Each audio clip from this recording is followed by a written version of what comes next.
Now, Hunt Palmer on 104.5 ESPN Baton Rouge. Holding down the middle of the day. Live from the Mercedes-Benz of Baton Rouge studios. This is Hunt Palmer. Welcome in. Hunt Palmer coming to you from the Mercedes-Benz of Baton Rouge studio downtown in the capital city on a Tuesday. Hope your Tuesday is getting along nicely as we try to get in some semblance of a routine this week as, year end, holiday in the rearview mirror. It's got to be the least productive week of the year, I've got to think. People on vacation, using days they hadn't used. People probably not even gotten back to work today because nobody can get on an airplane around the country. You got another holiday coming up. It's just a lot going on. Then you throw in big day in the Palmer house today as the Myers man turns 1. So 1 year ago today, he came on into the world. So he got some beignets this morning. He was very happy about that. Probably going to do what he does every other day and take a couple of naps and laugh and take a bath and go to sleep. But big day for him and his mom as our little guy is 1 today. So it is a happy day in the Palmer house. Hope your day is going well here. We got a lot to get to over the next 2 hours. The Saints get a win and I guess remain alive. We'll talk about that in a few minutes. Glenn West of Go 247 going to join us to talk some football as well as some basketball. I want to set the scene for the conference slate in basketball as LSU opens up conference play tomorrow against Arkansas. NFL storylines. Sharif Ishak with us at 2:30. So tons to get to here on a Tuesday edition. But I want to start with the transfer portal because I was out on Friday when LSU made the announcement that they had inked 7 players in the transfer portal, and by now you know the names. Zy Alexander, the corner who was at Southeastern, Aaron Anderson, the wide receiver from Alabama, Denver Harris, the corner from Texas A&M, Jordan Jefferson, a defensive tackle from West Virginia, Jalen Lee, defensive tackle from Florida, Paris Shand from Arizona, the defensive end, and then Braden Swenson, the Oregon transfer, who's also a defensive end. Look, this is obviously the new era of college football, the new age of college football. That's what you've got to fill holes in your roster with ready-to-play players. And LSU did an excellent job this past season of bringing in some transfers that were immediate impact guys, specifically in the secondary on the offensive line. Obviously, your quarterback was the guy that you brought in the transfer portal, and that's the way things are going to be done. And I think they've done an excellent job at identifying needs on this team and bringing some guys in to fill them. There are certainly question marks with everybody, but it's very obvious they attacked some needs that they felt they had. And I made my thoughts on Denver Harris very clear from the start here. Immense talent, 6'1", 180, 5-star recruit, thought to be as good a corner prospect as there was in the country last year. But the 3 decisions that he made while in College Station just showed a gross lack of maturity and respect for authority and decision-making. It was time and time again, and I didn't like it. And I thought, man, I would have to say no here to Denver Harris. However, he's really good, and they don't have any corners. So I understand why they pursued him. I know that they brought him onto campus. I know that he met extensively with Brian Kelly his entire camp, which includes former LSU basketball player Tack Minor.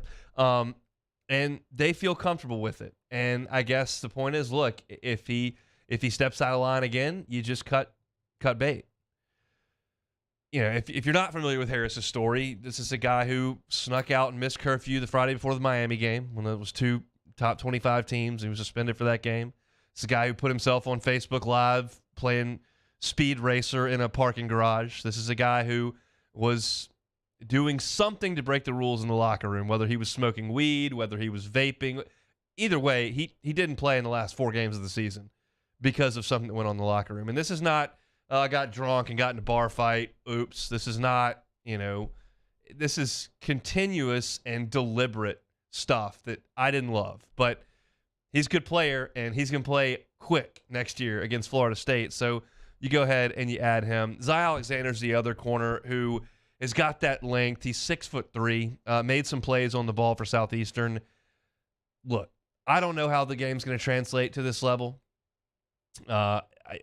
You saw some issues with Richardson this past year, and so we'll see.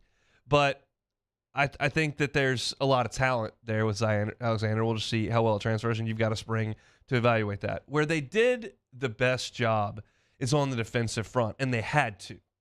And when you start to look at next year's defensive line, the numbers are going to look better, I think, than they did this past year. This past year, they just got too thin on numbers, and I don't know if that was what led to the massive rushing totals for Texas A&M and Georgia, or I don't know if they just got physically beat in those two games. But you know that Jaquelin Roy is moving on. You know that Ali Gay is moving on. He announced today he's not playing in the bowl game. You know that B.J. Ojulari is moving on. You're having to replace your front. And Mekhi Wingo's back and Mason Smith's back, and that's a great starting point for you to have. And Jacobian Guillory, we assume, will be back. And that's a guy who's done a nice job as a reserve for you this year. So those three are back. You add in Jalen Lee and Jordan Jefferson at tackle. Jefferson was a productive player at West Virginia, made plays in the backfield, clogged the line of scrimmage, did get up the field and create some pressure on the quarterback and some sacks. He's 6'4", 310 pounds. He can help you in the inside. And then Jalen Lee played for Florida this year. And if it's one of those deals where if you bring in Jalen Lee and he's your starting nose tackle, well, your defensive line doesn't look all that strong. If you bring in Jalen Lee as your fifth defensive tackle, all of a sudden you're just creating depth. And that's what he does. So that's a defensive tackle spot. Defensive end, there's a lot of talent. It's just not as proven as it was with Gay and certainly Ojulari this past year. But you got Savion Jones, you've got Xavier Carter, you've got Quincy Wiggins, you've got Paris Shan and Braden Swinson that you just brought in. So that's five guys on the edges. Plus, you bring in Deshaun Womack, who's a five-star recruit in this class that you think can help you. And again, it's not a situation where you're asking Deshaun Womack to come in and be your starter and log 11 sacks. You're asking him to come in and play behind Savion Jones and Xavier Carter and Quincy Wiggins and Paris Shan and Braden Swinson. And you have Jackson Howard and Dylan Carpenter in this class. So that's good.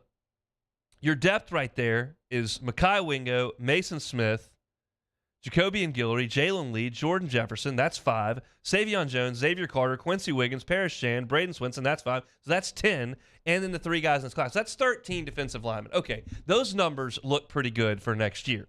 And that is a very, very good thing. You've got to have depth.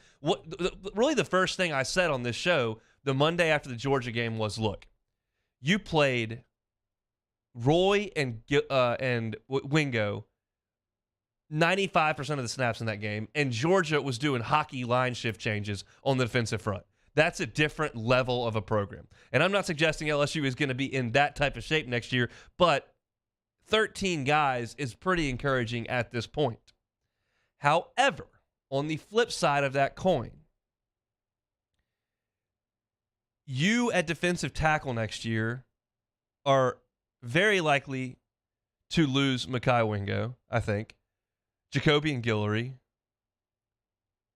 Jordan Jefferson for sure, and Jalen Lee could leave. So all of a sudden, a defensive tackle, you're looking at it, you go, okay, Mason Smith will probably be gone after next year. That's his third year. So your numbers at defensive tackle, when you consider the fact that you don't have one in this class, it gets real thin again. And that's what Brian Kelly's talking about when he wants to build this thing through the high school ranks. Because Wingo is a transfer, and Lee is a transfer, and Jefferson is a transfer, and those guys kind of come in and go out, and then all of a sudden, you just don't build the experience depth in your program that you'd like to have. So, yeah, it's great to plug holes, but the fact that there's not a defensive tackle in this signing class is troubling. And maybe Deshaun Womack grows into that spot. Maybe he grows into a tackle. But that's something that's in the future. It paints a very nice picture for 2023. It paints a very, very blurry picture for 2024. And at this point, in this era, you cross that bridge when you get to it. But I think looking at both sides of the coin here is fair. you did a really nice job in the transfer portal at defensive line, but you're going to have to do it again next year. It's the same thing that LSU did with the cornerback room this past year. This really the secondary as a whole. Bernard Converse, in. Brooks, in. Fouché, in. Seven Banks, in. And then all of a sudden, you look up and there they go. It's a vicious cycle, and it's one that is going to keep college football coaches on their toes 365 days a year. But when you look at this transfer class,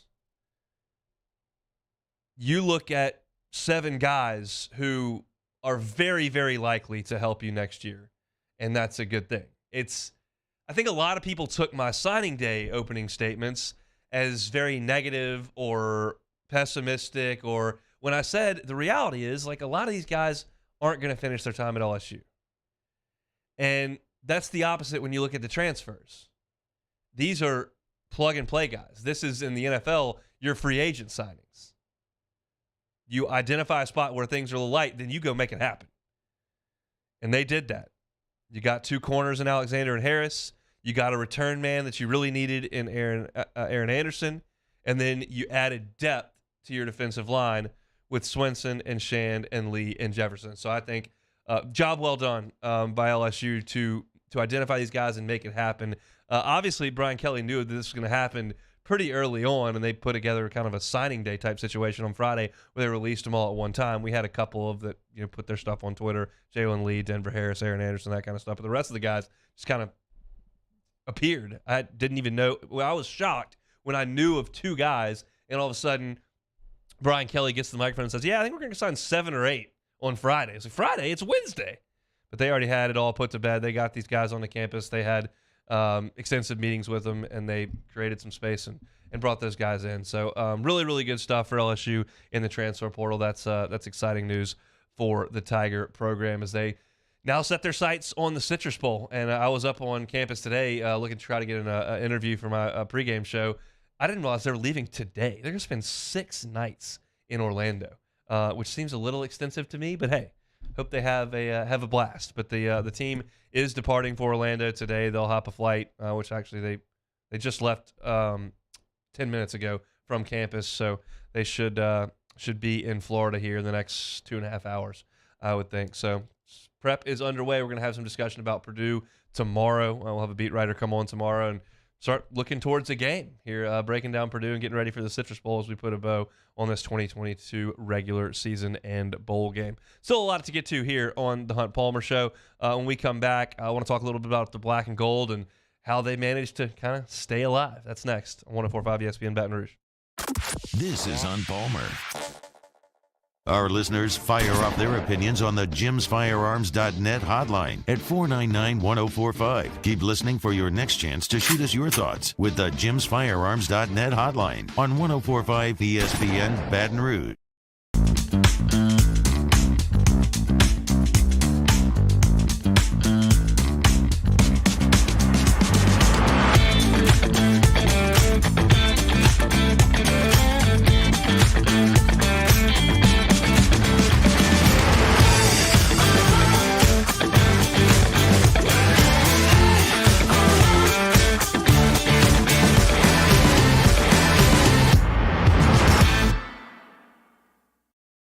It's no secret. The best oysters in Baton Rouge are at Jolie Pearl Oyster Bar.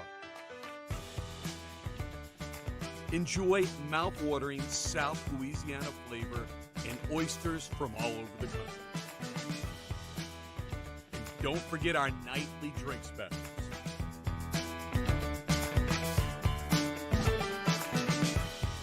Jolie Pearl Oyster Bar, located in downtown Baton Rouge. Eli's always been into grilling. It took us a while to see it, but the signs were there. What are you doing, Eli? I knew grilling was my thing. I have been talking about it throughout my career. Happy with the results? I am. Got the new grill from barbecueguys.com. It performed great. My advice, as I always told my boys, Do more of what you were born to do. Barbecue Guys, for those who were born to grill. You want cheese on your burger, Pops? I'll take a little cheese. Crime has serious consequences. But anyone can make a mistake. If you find yourself in trouble with the law, know that you have rights, and it's okay to demand them. The law offices of O.C. Brown are here to protect you and your rights. Felony or misdemeanor, DUI or drug charge. No matter what crime you're accused of, you still have rights. Let the law offices of O.C. Brown uphold them. Call 225-343-1111. Your law firm for a lifetime. I've been doing business with Luba for 25 years. They're dependable, trustworthy. It's just the attention to detail with our clients. Our folks have years and years of experience. They're highly trained professionals. But many companies have that asset. What I'd like to think makes Luba a bit different is that we use those talents in a way that truly is dedicated to serving the needs of the folks who depend on us. Time doesn't stop, and the world keeps spinning. Community, culture, and communications, the powerful circle that connects us together. We're creating the next evolution, a network built for every possibility, moving faster than ever before, streaming us forward into the future. And the revolution is closer than you think. RTC, ETEL, and Vision are now Rev. New name, same company.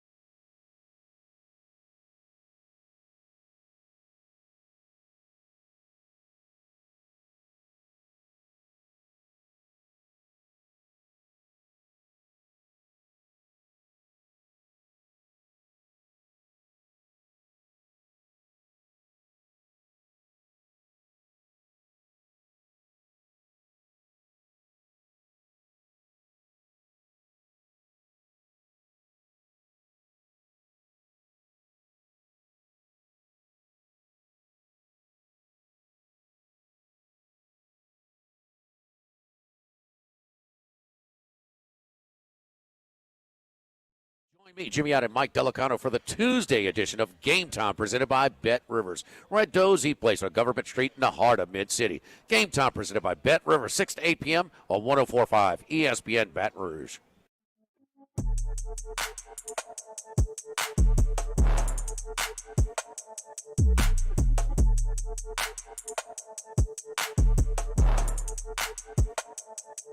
This is Hunt Palmer on 104.5 ESPN Baton Rouge.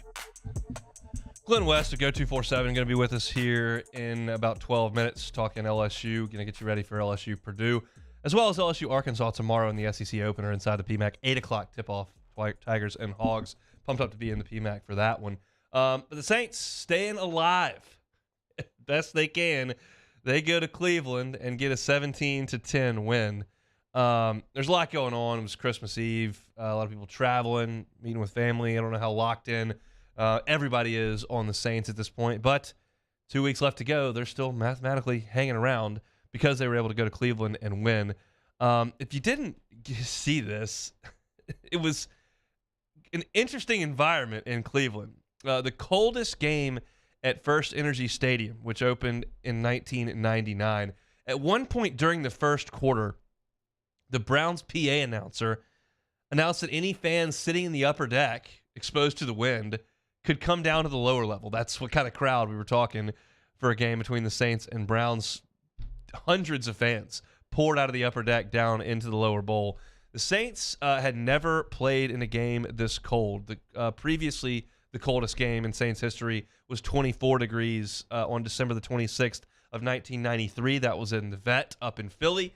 This topped that. It was an icy field, nasty field, players trying to stay warm any which way. If you heard Alvin Kamara's press conference after the game, he said it was miserable. The elements were awful. The Saints went up there 2 days early to try to get acclimated to it, trying to get up and get moving in the morning in Cleveland when it was single-digit temperatures, dipping into the negatives. And the game really was, I thought, compromised by the conditions. It just was not a very well-played game. And I think the Saints caught more breaks than the Browns did. Certainly when the Browns have a 7-0 lead and they find Amari Cooper wide open in the end zone and he just can't catch the ball, I think if that's September, he catches it in his sleep. But it's so cold out there, and you're so bundled up and you can't feel your hands. He drops a wide open touchdown in the end zone. That cost Cleveland 4 points as they had to settle for a short field goal in that one. And then Njoku, the tight end, and the last drive of the game, inside a minute to play, has a ball at the 3-yard line and just bounces off his hands. Now, maybe he drops it if it's 65 degrees or 100 degrees outside, but he certainly did in the case that it was 8 degrees, and that was obviously huge. They could have gone in and tied or even won the game. On their second to last drive, the Browns had a 4th and 2, and they threw a deep ball. What are you doing? What are you doing? It's 4th and 2. It's 4 degrees outside. You're chucking. It was like a fade route. I could not believe that play call. Stefanski. But the Saints did run the ball well. They got Taysom involved in the game plan. They snapped him the ball and let him run it. They snapped Kamara some deep ball. I thought the Saints better tailored their game plan to the ridiculous conditions outside than I thought the Browns did. It was not a work of art by any stretch of the imagination. Andy Dalton was 8 of 15, and he threw the one pick that wasn't his fault. It gets tipped up, and Delpit makes the play on it. And that was a break that the Saints caught, the Browns caught because of the weather. But look, Kamara got the ball 20 times, had the 14-yard touchdown run. They let Taysom run the ball 9 times. I thought they had some really nice wrinkles for Taysom. Not that they haven't run him all year, but they got him involved with some pulling guards and created some running room to the edges, which I thought was really good. David Johnson chipped in a little bit, and Dalton didn't screw it up.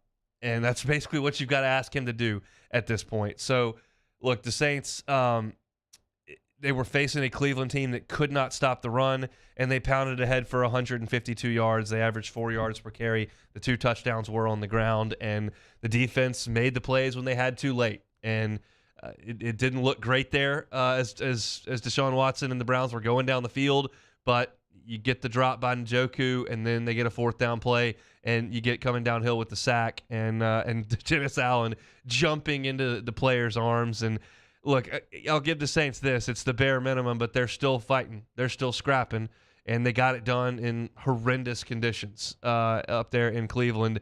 And they come back here 6-9, and because the division is historically atrocious, they're still in the mix. And it's to the point where we're having a birthday party for Myers on Sunday.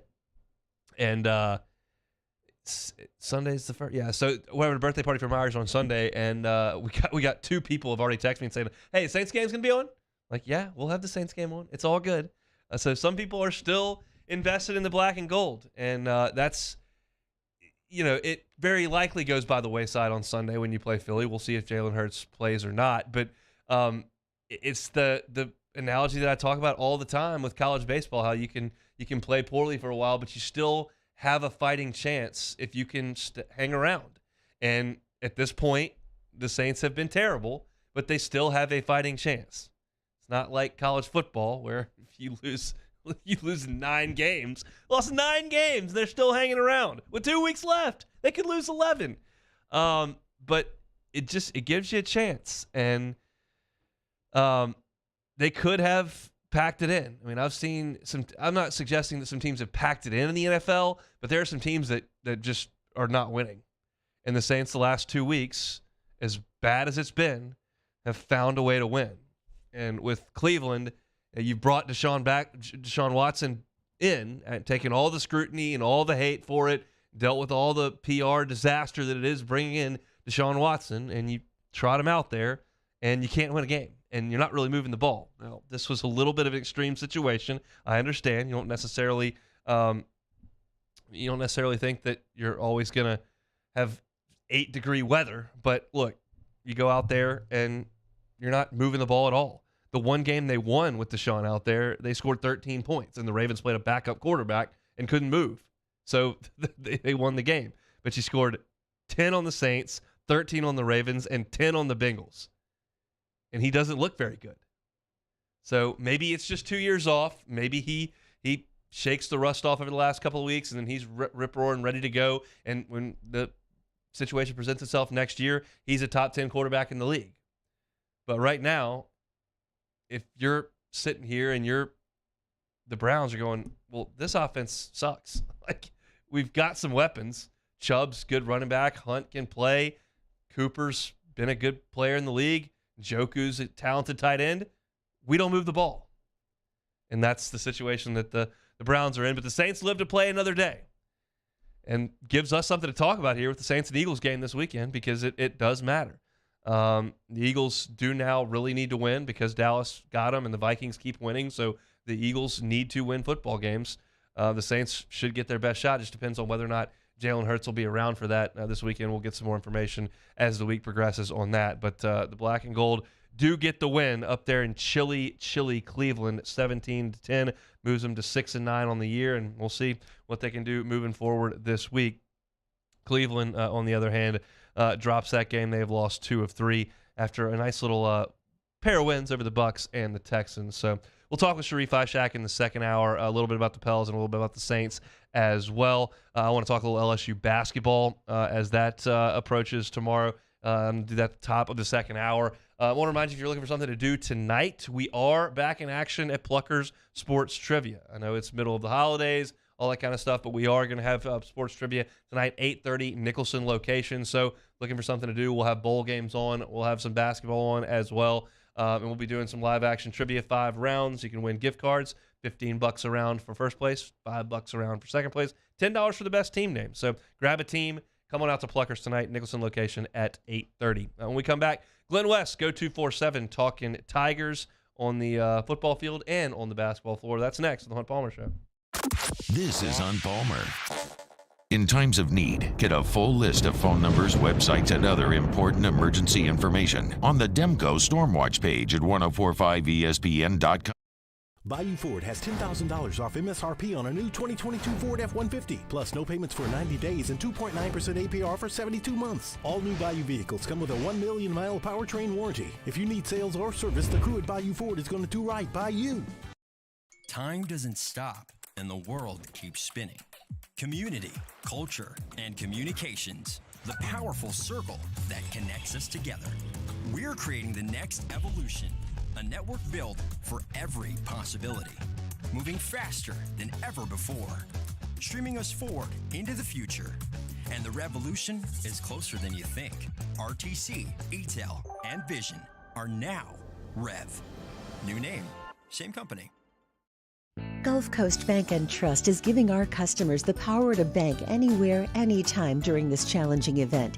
And we're right there with you. Our mobile banking app is a smart way to manage your money and time. Gulf Coast Bank and Trust, the bank that cares about you. I've been doing business with Luba for 25 years. They're dependable, trustworthy. It's just the attention to detail with our clients. Our folks have years and years of experience. They're highly trained professionals, but many companies have that asset. What I'd like to think makes Luba a bit different is that we use those talents in a way that truly is dedicated to serving the needs of the folks who depend on us. Louisiana. It's a place defined by culture, by pride, by passion, by people who do more than love this place. They celebrate it, elevate it, champion it. They are the individuals who embody what makes Louisiana great. The companies that make Louisiana a better place to work and live. The nonprofits leading transformational change in our communities. Champions of Louisiana are all around us, and LWCC is proud to celebrate them because we've always been Louisiana loyal, supporting the workers, the innovators, the change agents of this great place we call home. Who are the champions around you? Together, we can share their stories. Together, we can help our home state thrive. Together, we are Louisiana loyal. Always.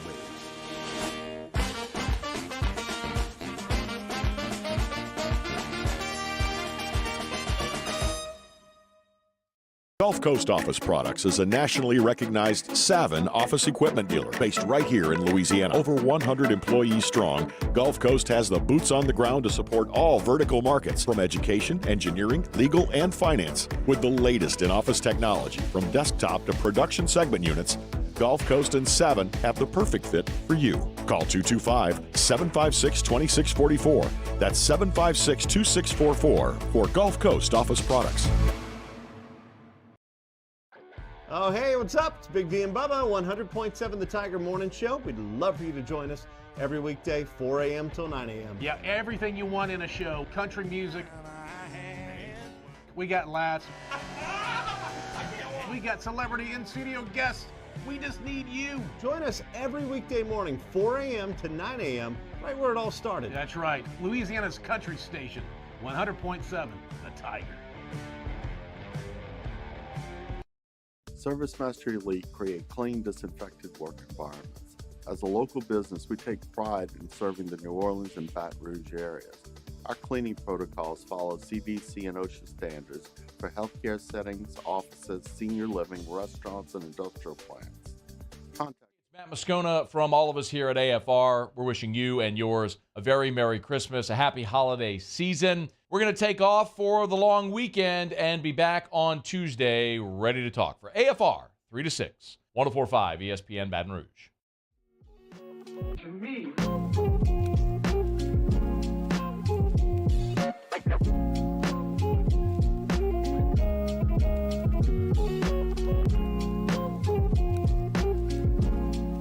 You're listening to Hunt Palmer on 104.5 ESPN Baton Rouge. I was just scrolling through my phone on Instagram in the commercial break.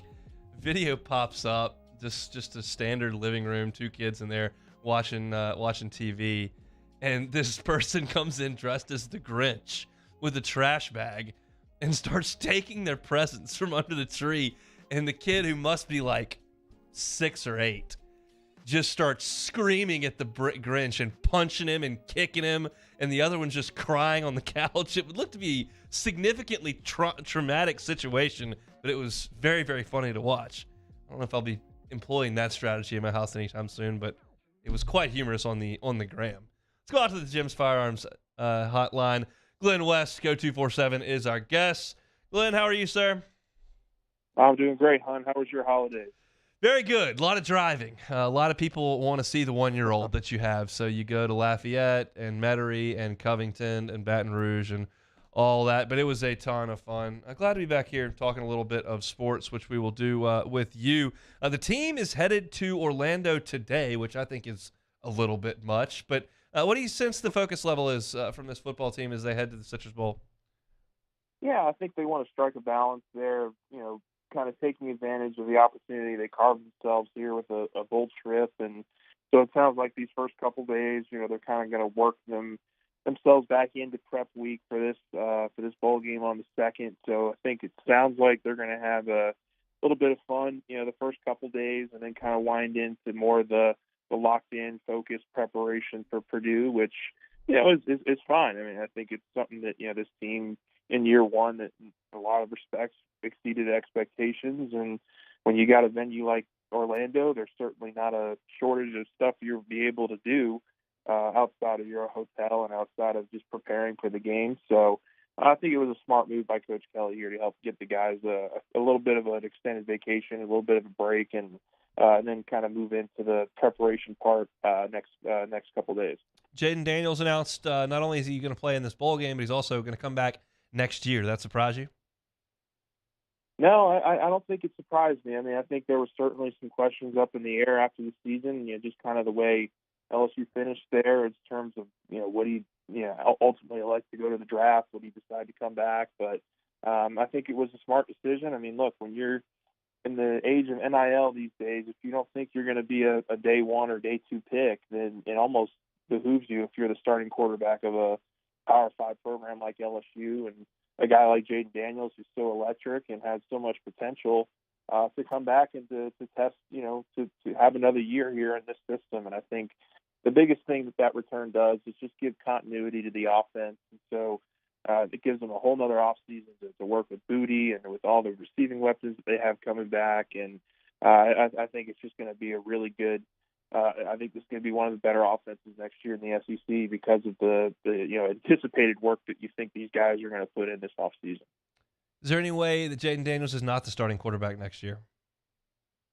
I think it would have to be a Herculean kind of jump from Nussmeier, from Walker Howard for to edge out Jaden. I do think they're going to get those reps. I think they're going to give Howard an opportunity. We've still got to wait and see what happens with both Nussmeier and Howard in terms of what this quarterback room looks like next fall. But I would expect those three guys to be on the roster heading into spring. I don't know that for sure, but if you have those three in spring, battling it out and having some pretty equal reps in terms of distribution, in terms of just how those they're going to be working with those weapons, and I think it certainly gives them an opportunity to kind of cut into this thing. But the whole first year here was this was an offense that really was built on Jaden Daniels and his unique skill set, and so if they're going to start thinking of if Nussmeier or Howard could potentially edge him out, they're going to have to start revising this offense a little bit and kind of tailoring it more to their skill set. So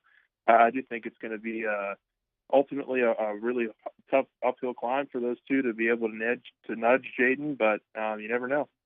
Let's talk about this game against Purdue. What do they have at defensive end? We know that B.J. Ojulari and Ali Gay are not playing in this game, so where do they go at defensive end? Yeah, I think you're looking at Quincy Williams, the true freshman. He's going to get a lot of playing time. Savion Jones is another name that could certainly use. They could certainly use. Harold Perkins is a guy that they're going to use off the edge. We know that. But I'm really interested to see what Wiggins can do. He was pushing right up against that 4-game eligibility for the red shirt, but because of the recent NCAA rule that allows those players that were on the brink of a redshirt season, that allows them to now play in this bowl game, I think that's a really smart move, a really good move for a lot of these teams that are kind of up against it and at depth at some positions. And so it's going to be a really big opportunity for a guy like Quincy to come in and see if he can't get an early stranglehold on that one of those defensive end spots. And he's going to be a player that I'm certainly watching a lot in this game. How do you think the game goes? I think LSU is in a really prime position here. You're returning a lot of these guys next year, and Purdue's kind of in the middle of a transition with their coaching and with their players opting in. It really seems like there's a new Purdue player either hitting the portal or declaring for the draft every day now, and so it's kind of a similar position to where LSU was at a year ago. Honestly, if you look back at the numbers that were there for LSU and that Texas Bowl game against Kansas State, I think it's kind of a similar situation right now for Purdue. And so I think LSU certainly is going to be motivated to win this game. They're going to have a lot of their big bullets, still available to them, especially on offense. And, guys like Jarkin Converse and Jay Ward are going to be playing on defense. So I think it's going to be a pretty I think it's LSU's game to lose, in my opinion. Glenn West, senior writer over at Go247, our guest here, as he is each and every Tuesday. Let's transition over to basketball. Tigers on the hardwood tomorrow night, 8 o'clock tip against a top 10 Arkansas team that is missing a couple of players. How big a step up in competition is this for LSU based on what they've done through 12 games? It's a big step up. I'm not sure how you can quantify it, but definitely a couple levels, a couple notches up in terms of competition. This is a very long, very athletic, very defensive savvy Arkansas team.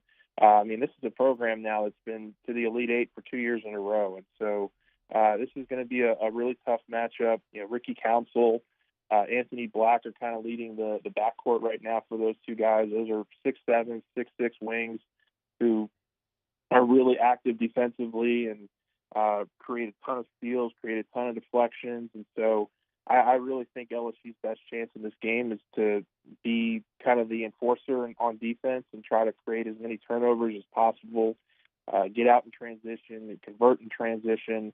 That's really got to be where LSU kind of makes its money in this game, because if you have to set up in the half court against Arkansas, they're just so long and they're so big, and there's they're just so athletic that it's going to be hard for an LSU team that's quite frankly struggled, in the half court offensively this year. So they're going to have to create a lot of turnovers. This is a team that in Arkansas that ranks outside the 150 in turnovers per game. They're averaging over 15 a game. So there's opportunity there for LSU to create some turnovers and some transition opportunities, but certainly going to be tough sledding for the Tigers tomorrow.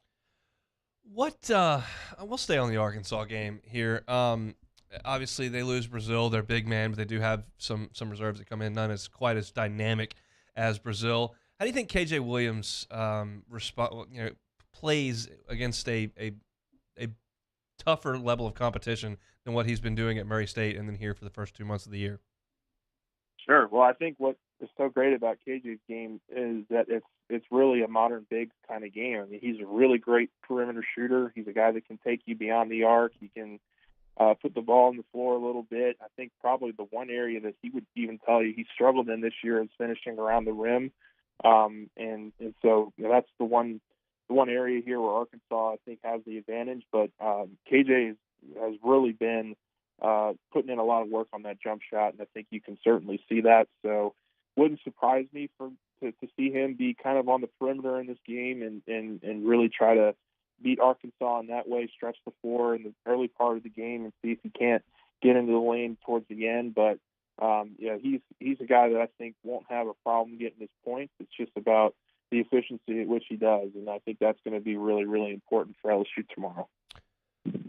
I don't know if you've talked to Adam Miller over the last couple of weeks, but obviously his shooting woes have continued now for about 3 weeks. What is his demeanor like at this point? Yeah, we actually haven't spoken with Adam in a little bit.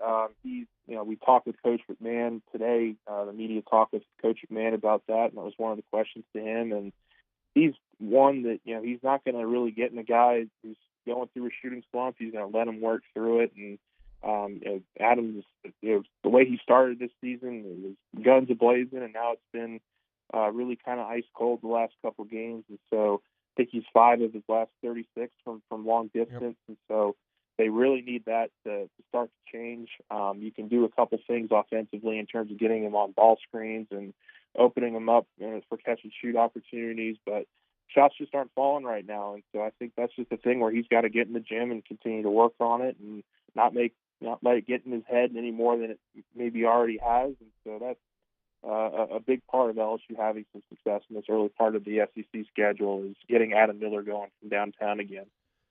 What would be I hate this question in football season just because there are so many variables, and I know that what it looks like matters, but what would be a successful 18-game conference run for this team in Matt McMahon's first year? I think 500. I think you're looking 9-9, 8-10, 10-8. I think that would be very successful in his first year. I have questions about the size right now of this team, and I just don't know what it's going to look like against some of these bigger athletic SEC programs. And so until we get into the schedule a little bit, and this is a gargantuan start to LSU's schedule. They got to play Bama, they got to play Kentucky, they got to play Florida, they got to play all these teams that are in the top 25 right now of the country, and so that's going to give us a big sample size of just how well this team can do in SEC play. And certainly they could have an upset here every once in a while, but in order for them to be a consistent team, it's going to have to start on the defensive end of the floor, and they've really struggled in one-on-one opportunities the last couple of games, and they can't allow these SEC guards to blow by them and get into the lane because that's where the defenses really break down, and it's just hard to have some consistency on that end of the floor. If I set the over-under at 6.5, what would you take? I would probably take the over for this first game. I just don't know that LSU has a big chance in this one. I mean, it's just a really, really tough matchup for them, and so we'll get an opportunity to see them against this kind of competition for the first time tomorrow, but it's going to be a really uphill battle, I think. You going to Orlando? I am not going to Orlando. I'll be watching from the comfort of my home here. So understood. Well, we'll talk again next week. Thanks, Glenn. All right, man. Thanks, man. He's Glenn West, Go247. Covers football, basketball, baseball over there. Does a great job. And we appreciate him coming on each and every Tuesday here on the Hunt Palmer Show. We'll come back and close out hour number one. I want to talk about a name that is in the transfer portal that I think LSU should be pursuing, and there is a report they may get a visit from him. We'll talk about that to close out hour number one on a Tuesday here on 104.5 ESPN Baton Rouge. Hunt Palmer on 104.5 ESPN Baton Rouge. Bayou Ford. Check out that inventory, BayouFord.com. They've got everything you need on the website, including an ability to search their entire inventory, which is updated as inventory comes in and as it moves out. It moves pretty quickly these days. You've been driving around, you see that the lots aren't exactly loaded, but what comes in usually moves out, and Bayou Ford will keep you updated. So if you check one day and what you want's not there, you can check back the next day, or you can go ahead and say, hey, Ben Gagne, crew down there at Bayou Ford, customize me a car. This is what I want. Whether it's an Explorer, Expedition, F-150, F-250, Bronco, Mustang, they got it all covered down there at Bayou Ford, and they can turn around a custom vehicle in 60 to 90 days. Every new purchase at Bayou Ford, 1 million mile powertrain warranty. 1 million miles. So for the life of that vehicle, it will be under that powertrain warranty. Check out the website. It's BayouFord.com. BayouFord.com. Bayou Ford, where they're going to do right by you. Our listeners fire up their opinions on the JimsFirearms.net hotline at 499-1045. Keep listening for your next chance to shoot us your thoughts with the JimsFirearms.net hotline on 104.5 ESPN Baton Rouge. There it is, the extra mile, on the border of expected and extraordinary for those willing to go further, like vans customized for work or play, with safety and tech to keep you connected. Supported by a 5-star sales, service, and finance team. And backed by the 1-star you know. So go the extra mile. It's never crowded because so few have what it takes to go there. Mercedes-Benz Vans.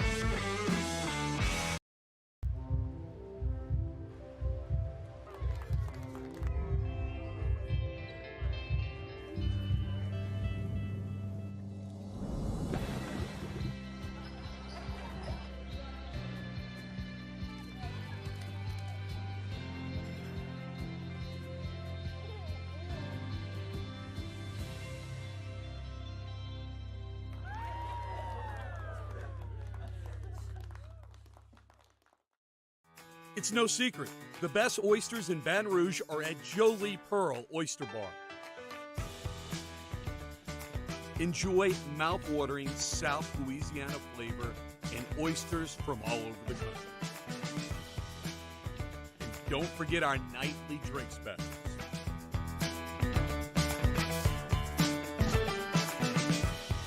Jolie Pearl Oyster Bar, located in downtown Baton Rouge.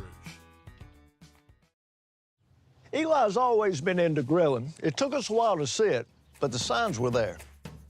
What are you doing, Eli? I knew grilling was my thing.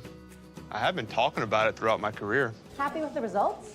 I am. Got the new grill from barbecueguys.com. It performed great. My advice, as I always told my boys, do more of what you're born to do.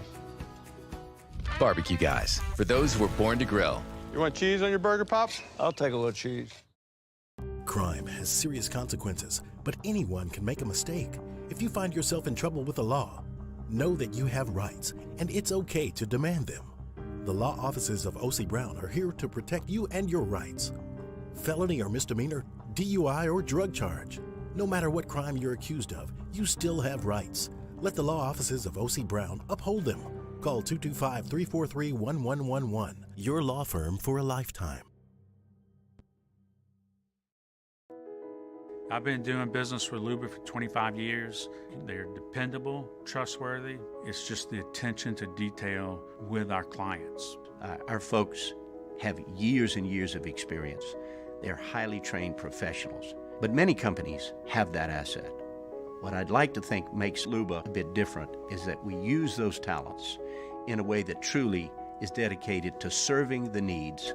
Join me, Jimmy Out and Mike Delicano for the Tuesday edition of Game Time presented by Bet Rivers. We're at Doe's Eat Place on Government Street in the heart of Mid-City. Game Time presented by Bet Rivers, 6 to 8 p.m. on 104.5 ESPN Baton Rouge.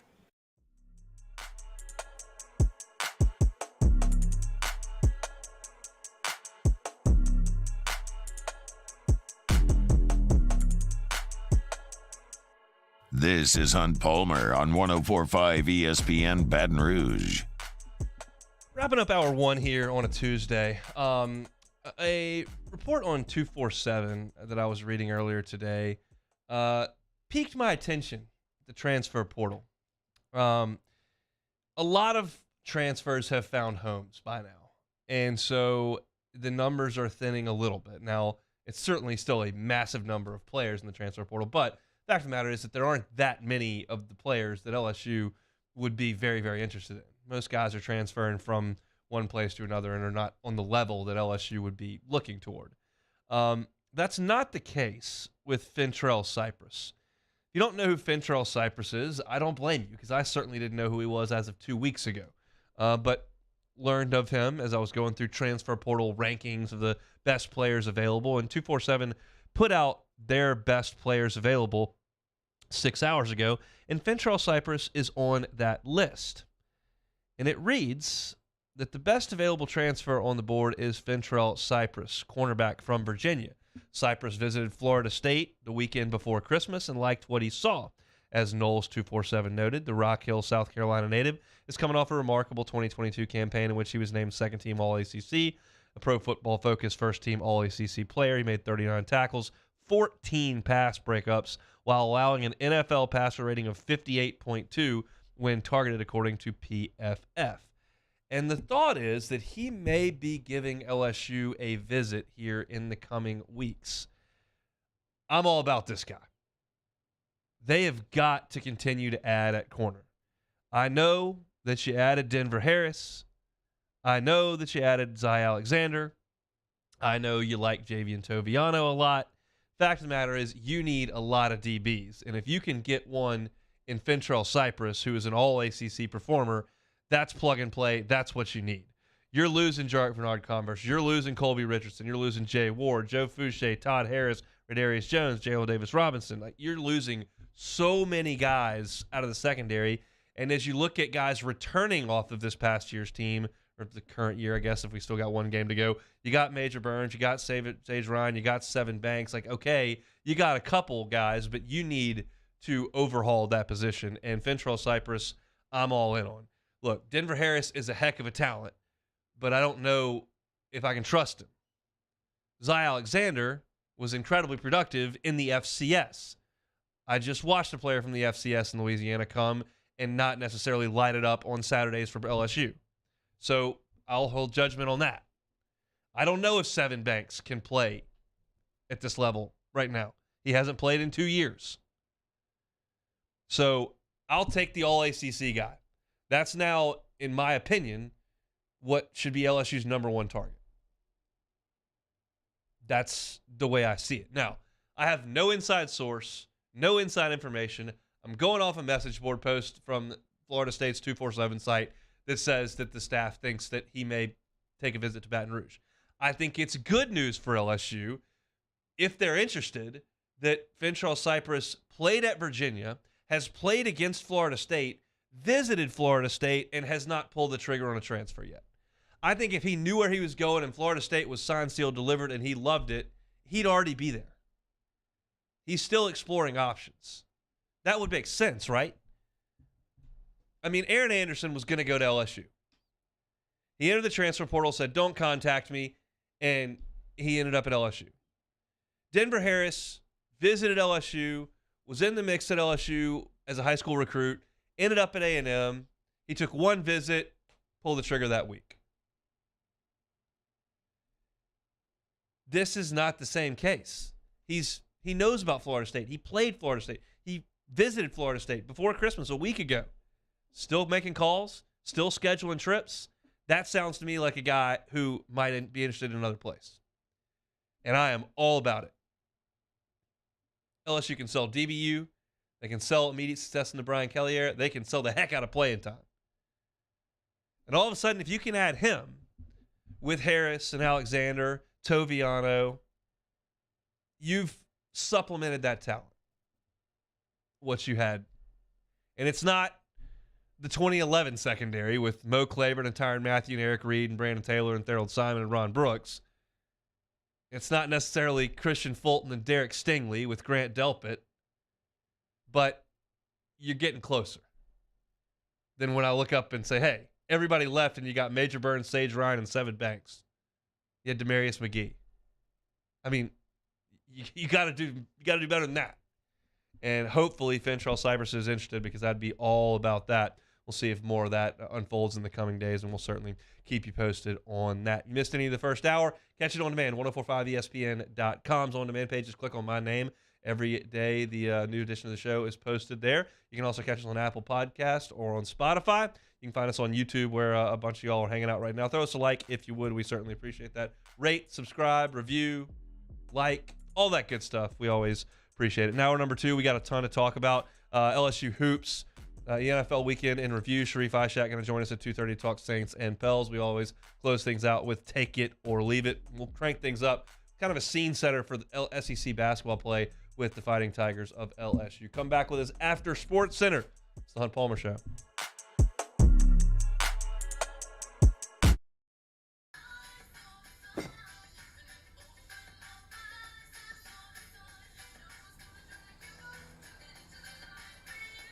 Miller Lite has more taste and only 1 more calorie than Michelob Ultra.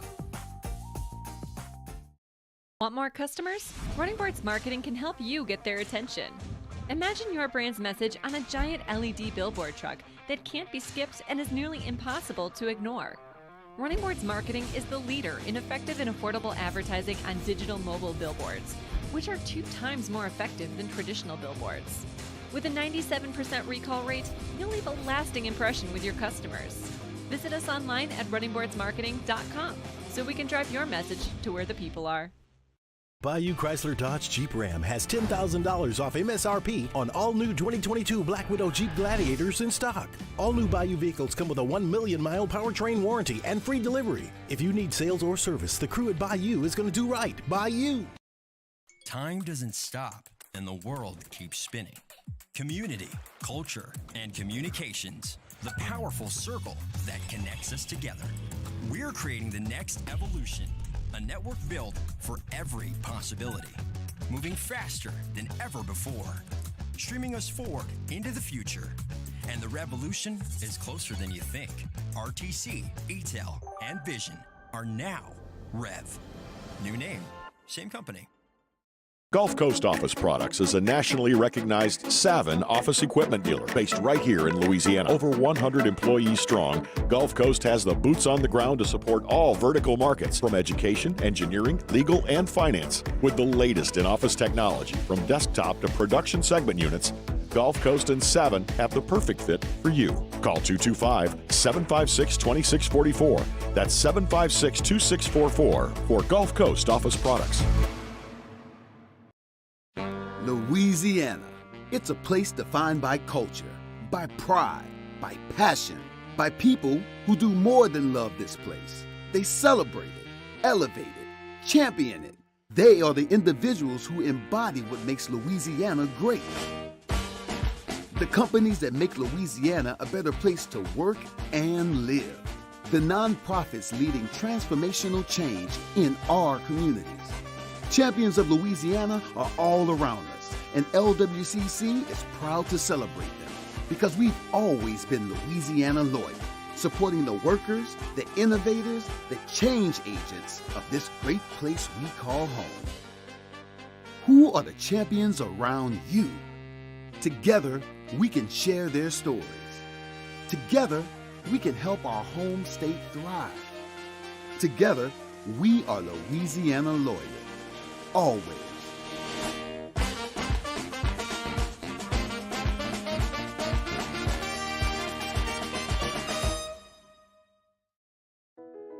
I've been doing business with Luba for 25 years. They're dependable, trustworthy. It's just the attention to detail with our clients. Our folks have years and years of experience. They're highly trained professionals, but many companies have that asset.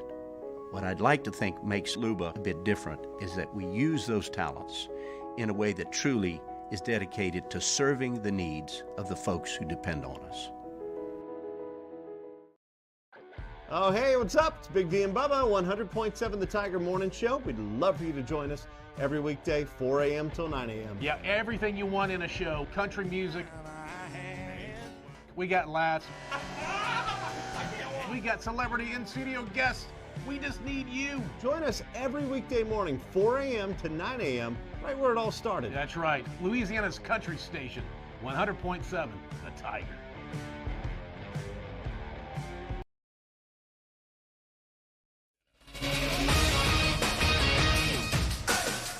I'm Doug Brown. Cardinals defensive end J.J. Watt will retire at the end of the season, making the announcement on Twitter today.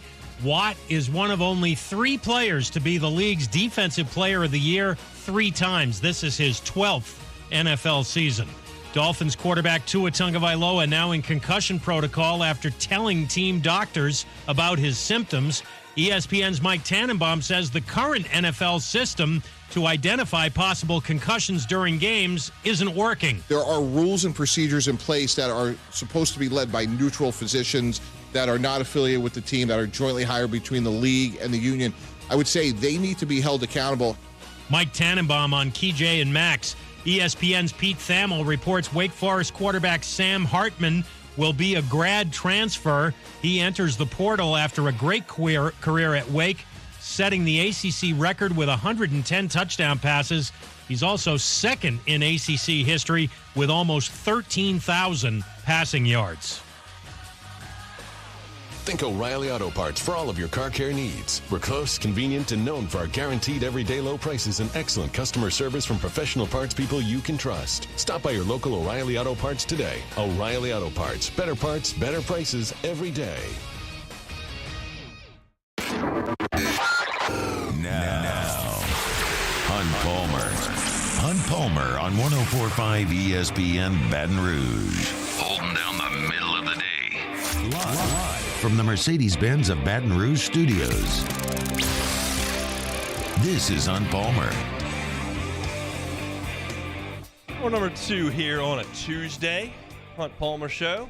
Getting back in the routine. I think a lot of people feeling a few pounds heavier than they did this time last week. Maybe fighting a little bit of a hangover. Getting back into the swing of things here for work.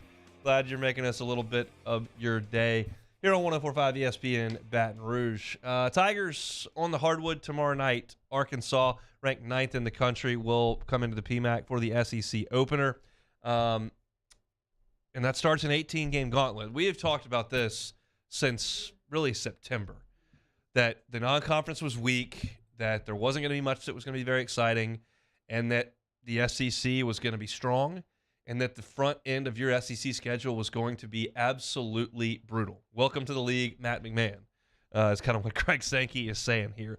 And that's still the case. And if you're listening to this show and you follow the Hoops program, you probably know this. You know that they have played a lot of bad teams, that they have barely hung on to win, but have won all of those games except one, and that was against a Power 5 team in Kansas State. They never really stubbed their toe. And here they are at 11-1.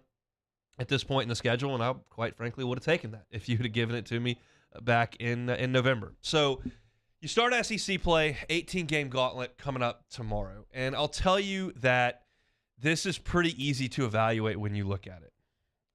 I kind of wish it was the inverse, but you play the hand that you're dealt, and the hand that LSU's dealt is a massively front-loaded SEC schedule. I worry when I look at this that they might get beaten into submission. They won't be able to quote-unquote tread water, and they'll run out of steam late. Because the back end of this schedule, y'all, is really, really manageable. Listen to what they play starting on February the 11th, so a month and a half from now. They got a home game with A&M. A&M has been really underwhelming this year. Really underwhelming. Then they go to Georgia, who is not good. Then they come home for South Carolina, who's awful. Then they have a home game against Vanderbilt, who might be the worst team in the league. They lost to Grambling. Then they're at Ole Miss, not exactly a great team. Kermit Davis could be in some seriously hot water by then. Then you play Missouri at home, who has been massively untested. Then they went and played Kansas in one game that was a test, and they got blown out. And then you're at Florida, who's okay. But that's the end of your schedule. A&M, Georgia, South Carolina, Vanderbilt, Ole Miss, Missouri, Florida. I would feel comfortable telling you that Georgia, South Carolina, and Vanderbilt are the 3 worst teams in the league. And they're all in a row. 2 of them are at home. So that's your last 1, 2, 3, 4, 5, 6. That's your last 7 games. It's the first 11 that are a nightmare. And I'll briefly run through it, but you know by now. You're against Arkansas, who's in the top 10. Then you go to Rupp Arena. That's never a picnic. Then you're at A&M, who I just mentioned is not awesome, but it's on the road. Come home for Florida, mediocre team. Then you're at Bama versus a good Auburn team. Home for a really good Tennessee game. At Arkansas, Texas Tech, before you get to Missouri. Then Bama and at Mississippi State, who was ranked until last week. So it's just a matter of, can LSU somehow, some way go 4-7 through those first 11? If you're 4-7, you can come out on the other end and maybe go 5-2 over those last 7 against bad teams. That'd be great. That gets you to 9-9. But can you do that? Or through those first 11, do you go 2-9 and have your head beaten against the wall? And then where's your commitment level after that? Because you're just sick of losing. I mean, I'm not asking for a ton. 4-7 through the first 11, that sets you up to win some games late. Because let's be real honest. If they're going to get to February and lose to Ole Miss and lose to Vanderbilt or go to Georgia and lose, they're not any good anyway. But if we're going to try to paint this thing optimistically, which we can, then those are games you're going to have to win. But can you find a way to get 4 of those first 11? Can you go to College Station and win? Can you beat Florida at home? Can you go to Missouri and win? Maybe beat Bama or Tennessee at home. It's a tall ask. Some of these teams are good. But that's I guess, mentally what I'm preparing for this team is if I can get to February 11th without the boat taking on all the water, then you've got a chance to play for some meaningful things come down the stretch. This LSU team, let's just paint the pie in the sky. We got time. It's December 27th. Let's paint the pie in the sky picture where we're trying to get into the NCAA tournament. Well, your strength of schedule is atrocious. So to get in the NCAA tournament, this LSU team is probably going to have to go 11-7 or 10-8. Because you've got absolutely zero meat on the non-conference boat. None. That win against Wake, you want to throw a little bit of weight, but it's really bad. That's a lot to ask. But if you count meaningful games as trying to get towards an NIT, or maybe you could play a home game in the NIT. That'd be fun. Then I think 9-9, maybe 8-10, get you into the NIT. Go to its SEC tournament, win a game or two, maybe pick off an Auburn or a Tennessee up there. So get me to February 11th with just some gas left in the tank, to use every metaphor I can find. And you'll be okay.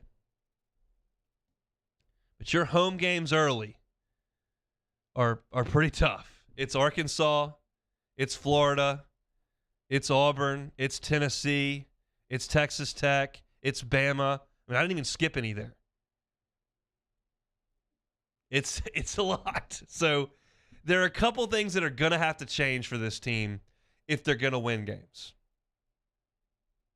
One is you're going to need a little bit more efficient play from Juice Hill. He's been pretty good in terms of turnovers and assists. He's dished out the ball very well. He hasn't been a turnover issue, but his scoring has got to be more efficient. He's shooting 35% from two-point range. That's got to get better. You cannot shoot 35% from 2-point range. I realize he's a shorter player. I know he's playing in the trees. That's only going to get tougher, but he cannot shoot 35% from 2. And quite frankly, if you're going to be the primary ball handler, I'm going to need you to shoot better than 58% on free throws as well. He's 14 of 24. They're trying to find a little bit of offense anywhere they can find it. You know KJ Williams is going to be an offensive guy. Fountain has come on of late. Hannibal is what he is, a guy that can attack the rim. And you've got to get Miller going. But if I'm trying to find it from just a little bit of Cam Hayes here, a little bit of Derek Fountain here, a little bit of Jalen Reed here, and then I need a little bit more efficient play from Juice Hill if we're being honest. The 30% from 3, that's about what I can expect. I can do better than 35% from 2, and I've got to be better than 58% from the free throw line. And while I'm trying to find a little bit of offense, Justice Williams might need to make a jump shot. I realized he was dealing with a little bit of an ankle injury early, maybe not quite in the flow of things. What if I told you to this point that Justice Williams has played in 88 minutes of basketball this year and has not made a 3? He's 0 of 10. 88 minutes of basketball and has not made a 3. You cease to become any sort of threat offensively when you can't give any threat from the three-point line. They'll back off you. You can't win off the bounce. You can't facilitate to other players. You're essentially a fast break player at that point and nothing more. And Justice Williams can be better than that. So he's got to knock one down here or there, start to shoot it a little bit better. And last year he came in and was timid and gun shy. And you would expect all those things because he's a guy that should have been in high school last year. And he was going to redshirt, and then Miller goes down, and then Pinson gets hurt. So they're going to Auburn, and you go, well, hey, we need you to play. Yeah, I know they're in the top 5, and this place is full, and they're coming off the rafters. We need you to play. And you could get a guy being timid in that environment. However, now you've been in this thing for a year and a half. It's time to step it up. And he's not a starter for this team, and he's only averaging 13 minutes, but he's got to make a jump shot here or there. Again, I'm just trying to find any little bit of help on offense as I can find. That would be nice. So kind of a primer there. We're going to get deep into LSU and Arkansas tomorrow. Funny story about the LSU-Arkansas game tomorrow. I texted Andrew Hutchison, who is my Arkansas guy who comes on pregame for football with me. He comes on this show and does some Arkansas stuff for us. And I texted him, said, hey, I got a slot for you tomorrow. I think you could jump in at 1:30, talk Hogs. And he said, yeah, I can do that. I'll be at the Liberty Bowl. I was like, whoa, God, I forgot they had a football game. I didn't even think to check the football schedule to see what Arkansas was doing. So we'll get a little double dip with Andrew tomorrow. We'll have him come on briefly, set the scene for the Liberty Bowl, and then we'll talk Hogs and Tigers on the hardwood tomorrow at 8 o'clock. So just my thoughts on what they need to do in league play and then what they've got to do a little bit better offensively to find themselves as the two justices need to be a little bit more efficient. Sharif Ishak going to be with us, talk Saints and Pels in about 15 minutes from right now. When we come back, storylines from the NFL. I got some Joe Burrow thoughts over the weekend as well as some other things that have gone on in the National Football League. So don't go anywhere. Tuesday edition of the Hunt Palmer Show. Hunt Palmer on 104.5 ESPN Baton Rouge. Love telling you about One Bath and Closets. One Bath and Closets. If you're like me and the woman in my life is just desperate for a better bathroom and some more closet space, we'll get there. We've got the 1-year-old birthday party coming up. We'll check one thing at a time. But maybe you've got a little bit more time and you've got time to have David Duvall and his team come in and make your home new. They can put in brand new closet. In fact, if you tell them that I sent you to One Bath and Closets, they won't charge you for the labor. Just pay for the unit, and they'll come in, they'll rip your current closet out, and they'll put in that brand new unit. Cubbies, mirrors, shelves, drawers, tie racks. They'll do the whole lot over there at One Bath and Closets. And some of the stuff they can do with bathrooms is just unbelievable. Go to the website, onebathandclosets.com. Check out the testimonials. Check out some of the pictures of the work they do in your bathroom. Not a great time to move. That doesn't mean you can't upgrade your bathrooms or your closet. One Bath and Closets is your one-stop shop, and I can promise you this.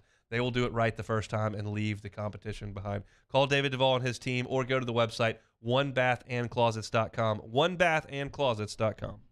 In times of need, get a full list of phone numbers, websites, and other important emergency information on the Demco Stormwatch page at 1045ESPN.com.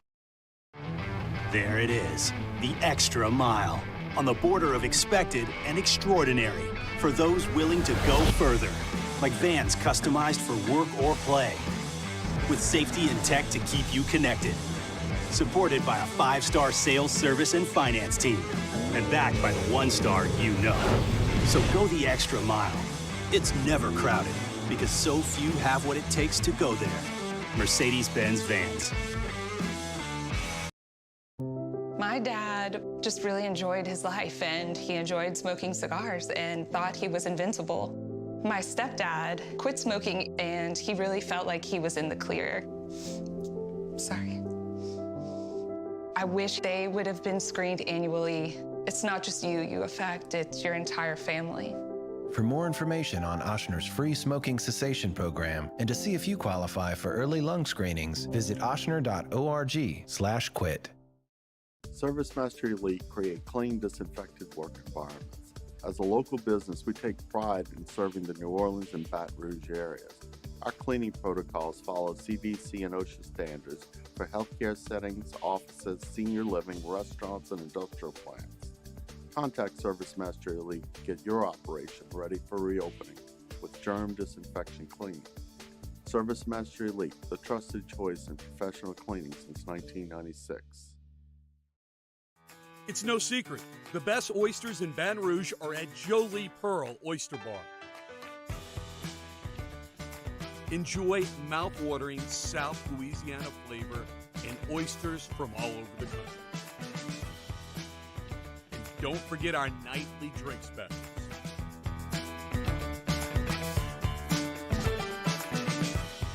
Jolie Pearl Oyster Bar, located in downtown Baton Rouge. Eli's always been into grilling. It took us a while to see it, but the signs were there. What are you doing, Eli? I knew grilling was my thing. I have been talking about it throughout my career. Happy with the results? I am. Got the new grill from barbecueguys.com. It performed great. My advice, as I always told my boys, do more of what you were born to do.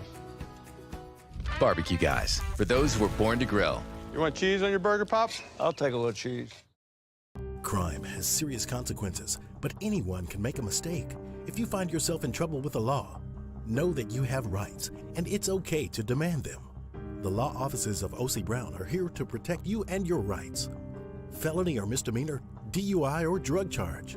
No matter what crime you're accused of, you still have rights. Let the law offices of O.C. Brown uphold them. Call 225-343-1111. Your law. Matt Moscona from all of us here at AFR. We're wishing you and yours a very Merry Christmas, a happy holiday season. We're going to take off for the long weekend and be back on Tuesday ready to talk for AFR 3 to 6, 104.5 ESPN Baton Rouge.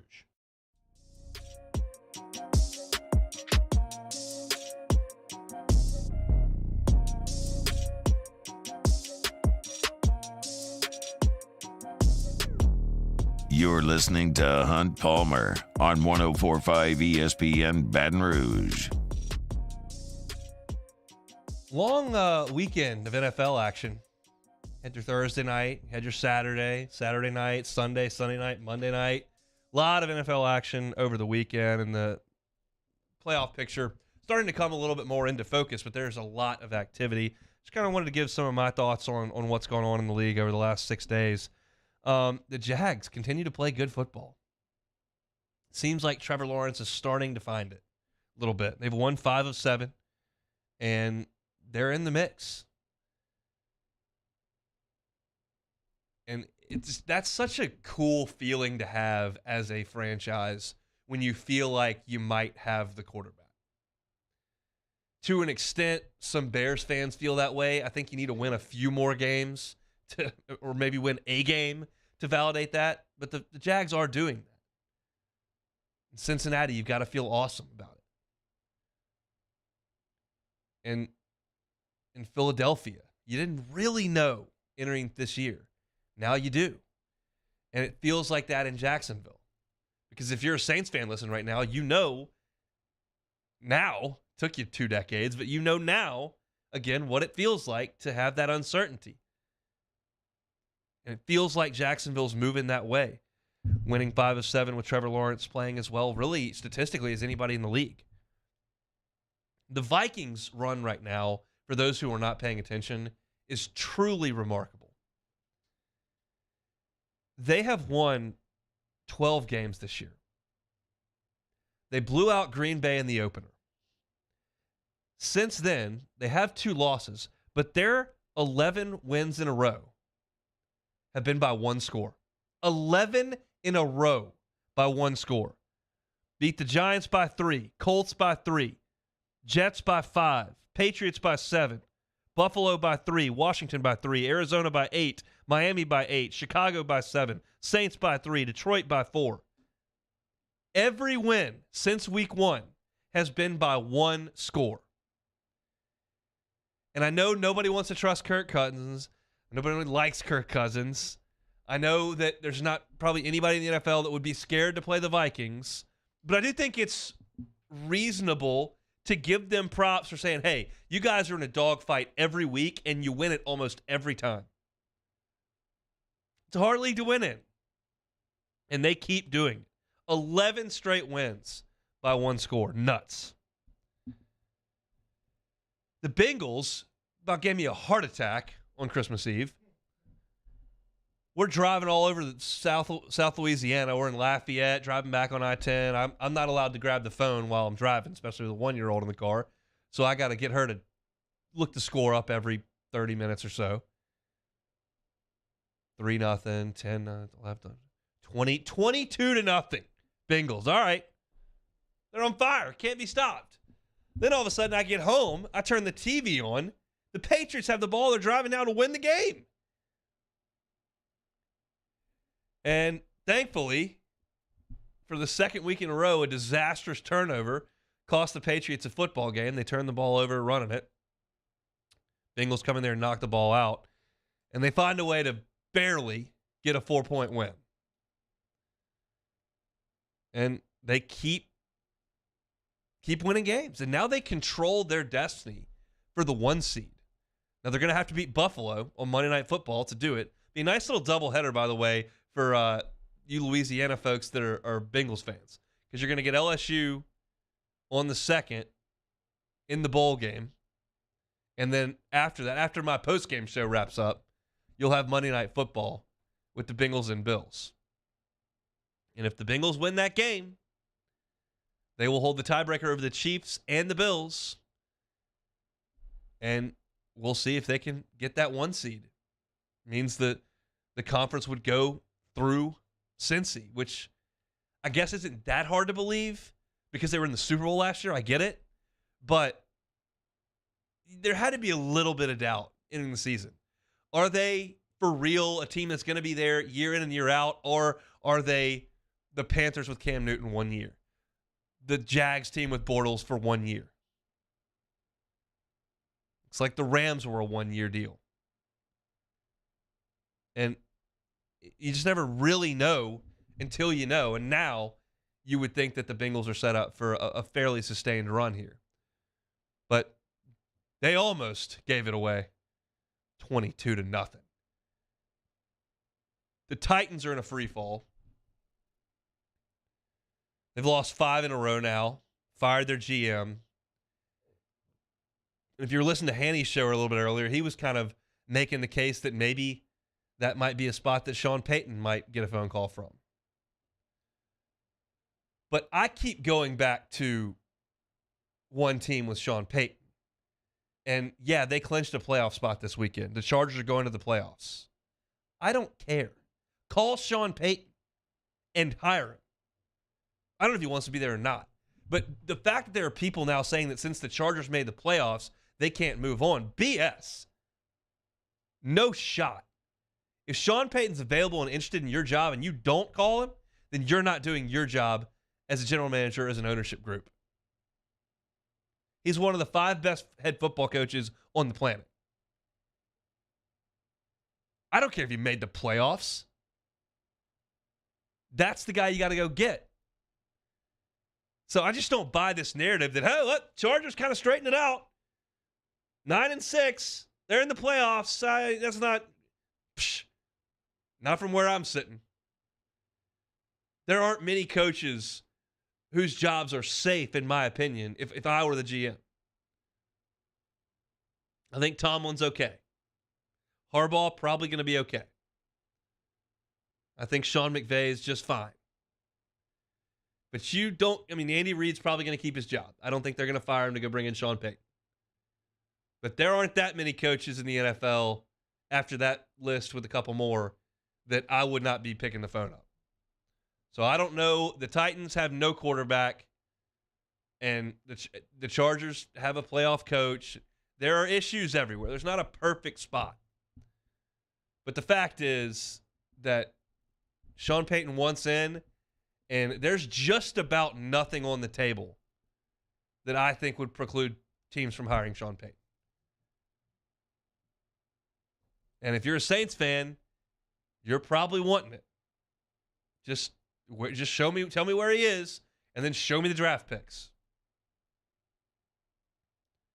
I think that's got to be the attitude for every Saints fan.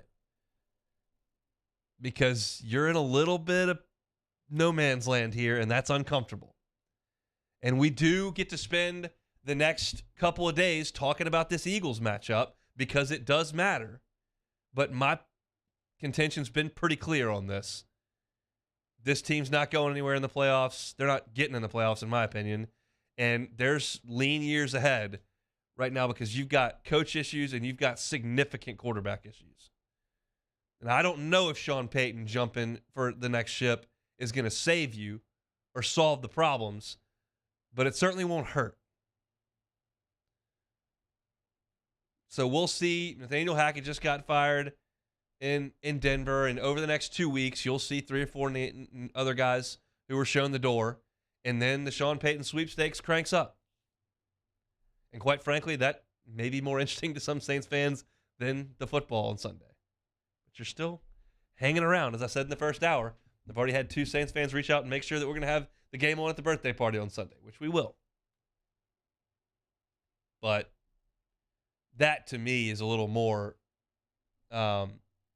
interesting than maybe this team can get 6 different breaks over the next 2 weeks and make the playoffs.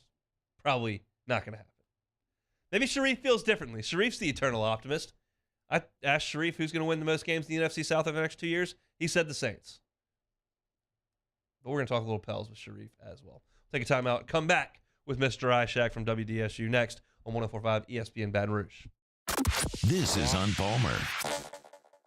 Our listeners fire up their opinions on the jimsfirearms.net hotline at 499-1045. Keep listening for your next chance to shoot us your thoughts with the jimsfirearms.net hotline on 104.5 ESPN Baton Rouge.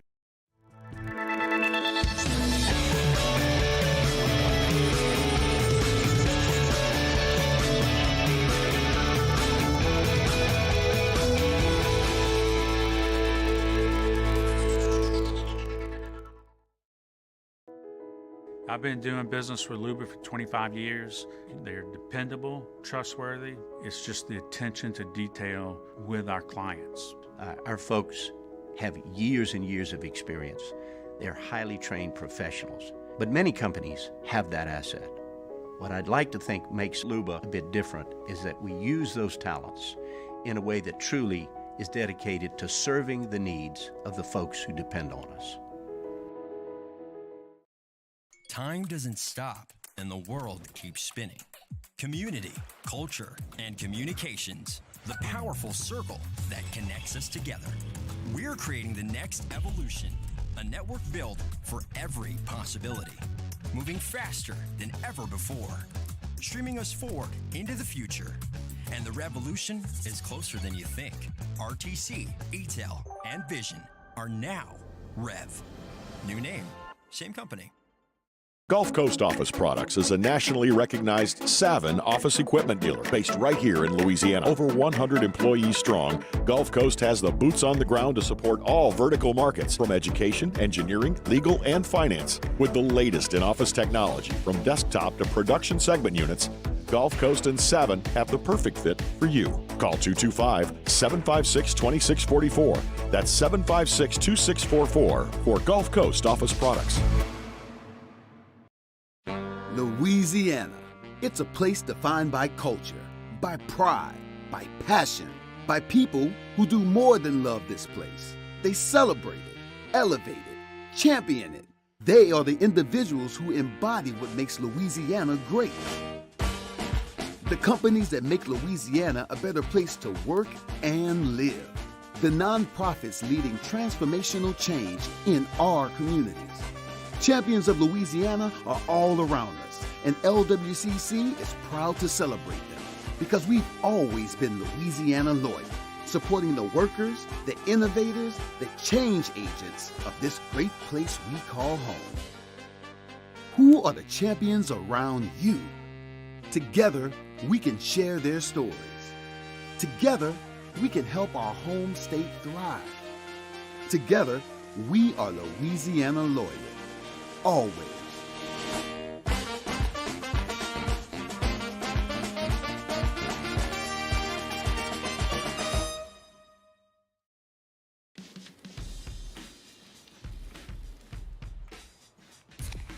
Light beer shouldn't taste like water.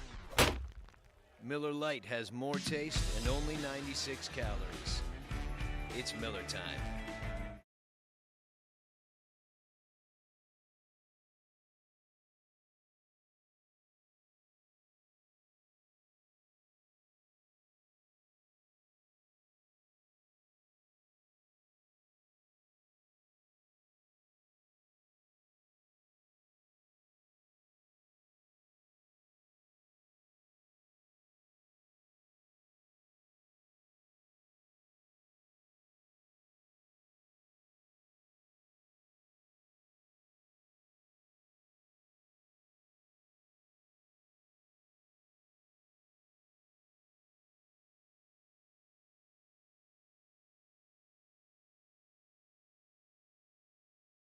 Join me, Jimmy Out and Mike Delicano for the Tuesday edition of Game Time presented by Bet Rivers. We're at Dozy Place on Government Street in the heart of Mid-City. Game Time presented by Bet Rivers, 6 to 8 p.m. on 104.5 ESPN Baton Rouge.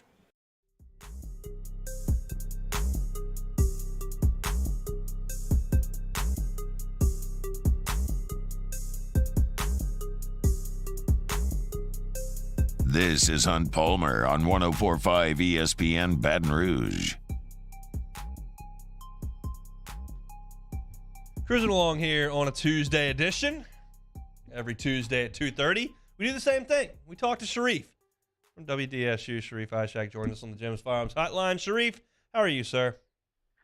Great, man. Got a couple teams in New Orleans going to the playoffs. It's on. The Houdats are going to the playoff? You're already making the declaration? Yep, winning the final two games, and they're getting in. I don't think so, but let's see. How'd they win on Sunday? Well, they finally realized that, maybe they should start running Taysom Hill a lot more in the second half. I don't know why it took them almost into the end of the first half to figure out, hey, line up Taysom and Alvin together in the backfield and, let them run the read option, zone read, and go with it. It worked. Oh, my God. It really worked. Like I told you last week, that's all they should have done this week for that Cleveland Browns game, considering the weather. I mean, Taysom is used to it. He's from Idaho. He knows how to run that offense. He knows how to run through all those frigid temps, and it worked. Oh, my God, it worked. And the defense did a pretty good job on Deshaun Watson in that running game. Nick Chubb is the third leading rusher in the NFL, and they shut him down. I mean, that was just fantastic defense, too. You got to give credit to Dennis Allen drawing up a pretty good game plan against Nick Chubb and company. Yeah, what's the difference? Because they can't stop Algier from the Falcons, and all of a sudden they show up and they put kind of the clamps down on Cleveland. I kept saying all week I thought the Saints would be at a bigger disadvantage playing in that weather because Cleveland is used to it. Maybe I was a little bit wrong about that. Maybe I thought that the Saints wouldn't be able to do anything and Cleveland would, be just running all over them. It was the opposite. Cleveland couldn't do anything. It feels like they were the team who was from the South and had no idea what the weather would be like. So, I mean, it played to the Saints' advantage. They had the perfect game plan and didn't let – I think that the number one thing they were doing was not letting Chubb get loose and let Deshaun Watson beat them in. He did nothing outside of the one touchdown run. He did absolutely nothing. Do you feel differently about this team than you did 2 weeks ago? I mean, they have always played hard for Dennis Allen. That will not be the issue. They have never – they really do have a lot of fight. The issue is that they don't have a lot of the right pieces on the field to win consecutive games early in the season. They just missed too many injuries. look, I tweeted it out the other night after they won. There are the 3 to 5 games they're going to look back at this season that you're going to be like, damn, we should have won those games. Yes, the Buccaneers game, that was a total collapse. It was a disaster. But you can even look at the Vikings game, the Bengals game. Yep. Why did you lose to Matt Rule? Why did you lose to Matt Canada, coach team? Why did you lose to Cliff Kingsbury? I'm being serious. Those are 3 to 5 games you look at, you're like, oh, man, how could we lose all those games? At least win 2 of those, and you're set up to win the NFC South easily. Yeah, that Tampa loss looks worse now than it did at the time. It looked bad at the time. It looks worse now after you've won a couple in a row. What does the offensive line look like moving forward? Are those injuries are starting to pile up a little bit? Andrews Pete hurt his knee, his ankle in that game, and it's just always something, right? It's just always something with the offensive line. They just haven't been healthy for more than one game this season. But the guys filled in. Andrews filled in really well, and you have other guys. Throckmorton filled in for Cesar Ruiz really well this week.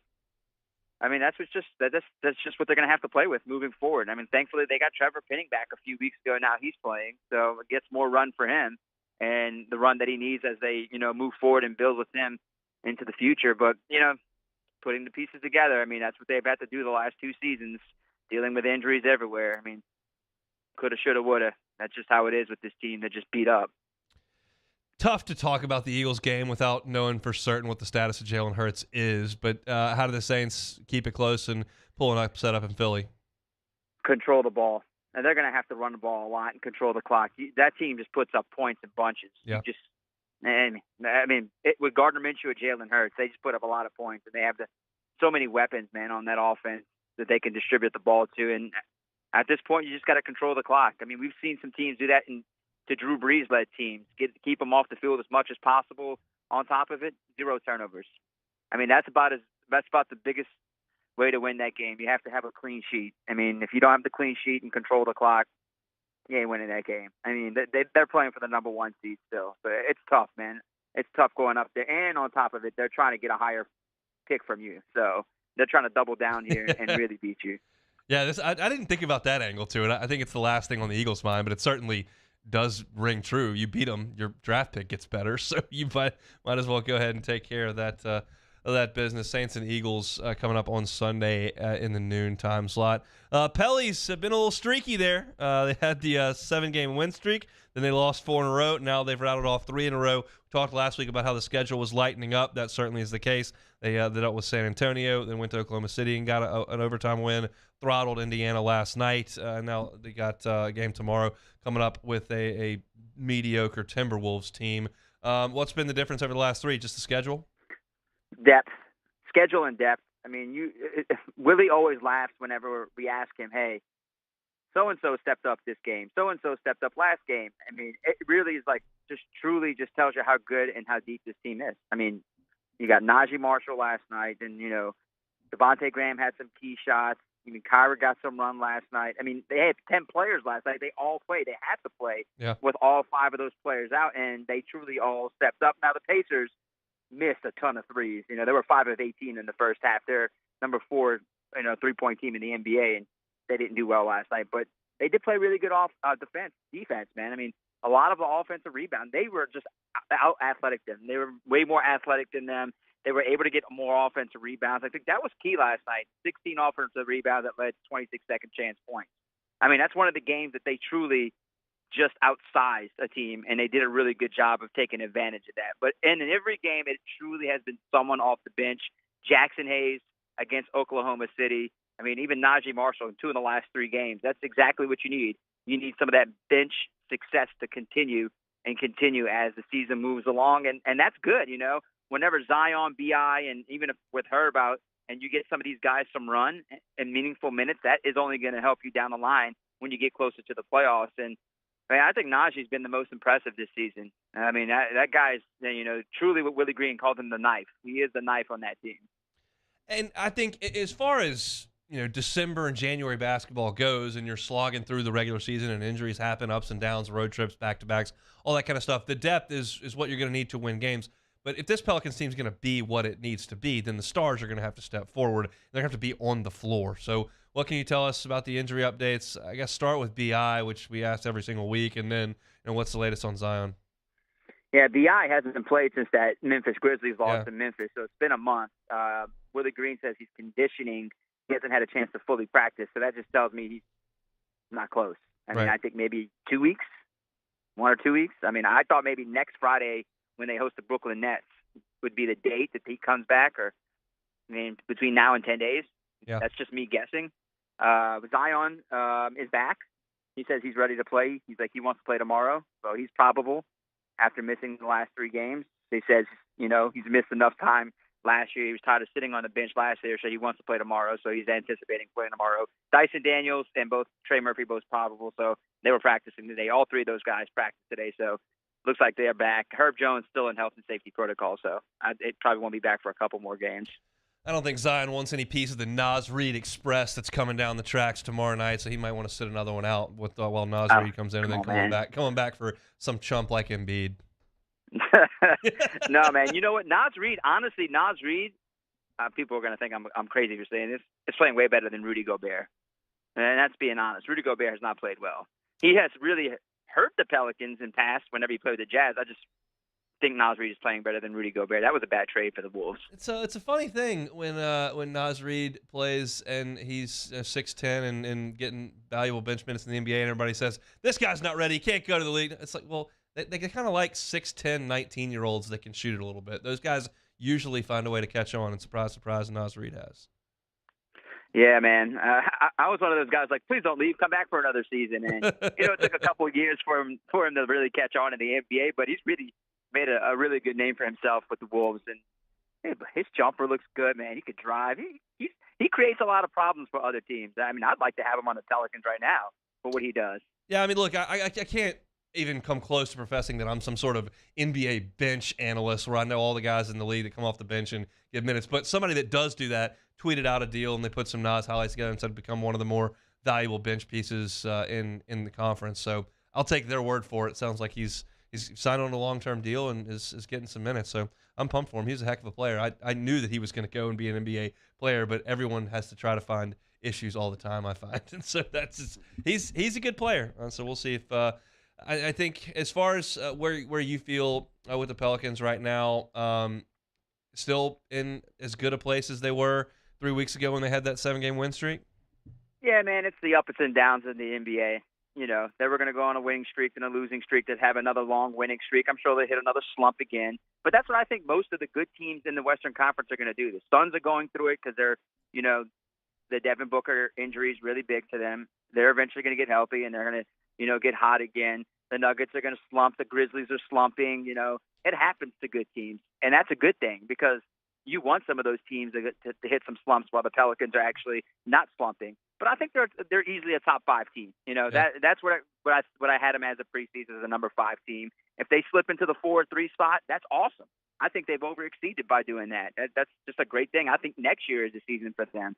But if they overexceed this season, just watch out for next season. I think they have, the contracts and the players to make it happen, plus all those draft picks. And man, look, sky's the limit with this team this season if they continue doing what they're doing without some of their star players and letting the bench players get some run. Pels are in a very comfy spot as an organization, no doubt. And so let's hope it all continues moving forward. Sharif, we appreciate the time. We'll do it again next week. Anytime, Hunt. We got to get you down here for a Pels game. I will do it in January, I promise you. I got to get everything in December put behind, and when January rolls around, I'll get down there in a time or two. I'll give you a call. All right, bud. Sharif Ishak, WDSU, with us every single Tuesday. Speaking of Tuesday, it is Tuesday. That means I will be out at Pluckers Sports Trivia tonight. 8:30 Nicholson location. Grab a team. Come on out. We'll be watching bowl games. I think we got Wisconsin, Oklahoma State tonight, as well as some NBA basketball on the tube. So come on out to Pluckers, 8:30. We'll have live action trivia, great food, cold drinks. It's always an enjoyable time on Tuesday, so we'll be out there tonight at 8:30. Have you out of there before 10 o'clock. Hunt Palmer Show, we'll wrap things up on 104.5 ESPN Baton Rouge. Hunt Palmer on 104.5 ESPN Baton Rouge. LWCC is Louisiana Loyal, elevating and celebrating champions of Louisiana. This month, we've been telling you about Mimosa Handcrafted. Their founder, Madeline Ellis, landscape architect, her husband, Dawson, said, hey, ditch that, do what you love. What she loves is making jewelry and selling it at Mimosa Handcrafted. Has become an awesome business here in Baton Rouge. They just opened up their Brick and mortar location, 541 South Eugene Street. It's right next to Red Stick Reeds. And one of the great things about Mimosa Handcrafted is when you make a purchase there, 1% going to go to Good for Good campaign. It helps customers to select from a list of charitable causes like the Greater Baton Rouge Food Bank, Mental Health Association for Greater Baton Rouge, and they do some awesome work in helping with those in need. So Mimosa Handcrafted, this month's Champion of Louisiana. If you know a person, a nonprofit, some sort of entity that is doing great work in our great state, let us know. Go to lwcc.com/champions, lwcc.com/champions, and nominate them to be a Champion of Louisiana so we can tell their story like we've told Mimosa Handcrafted's all month long in December. Mimosa Handcrafted, this month's Champion of Louisiana, presented by LWCC. In times of need, get a full list of phone numbers, websites, and other important emergency information on the Demco Stormwatch page at 1045ESPN.com. Hi, I'm Brandon Landry, founder and CEO of Walker. Hi, my name is Dr. Craig Green. This is Ryan Terrio with HUDCORoofing.com. Hey, it's Matt Moscona. No matter how big your commercial roofing job, HUDCO can help.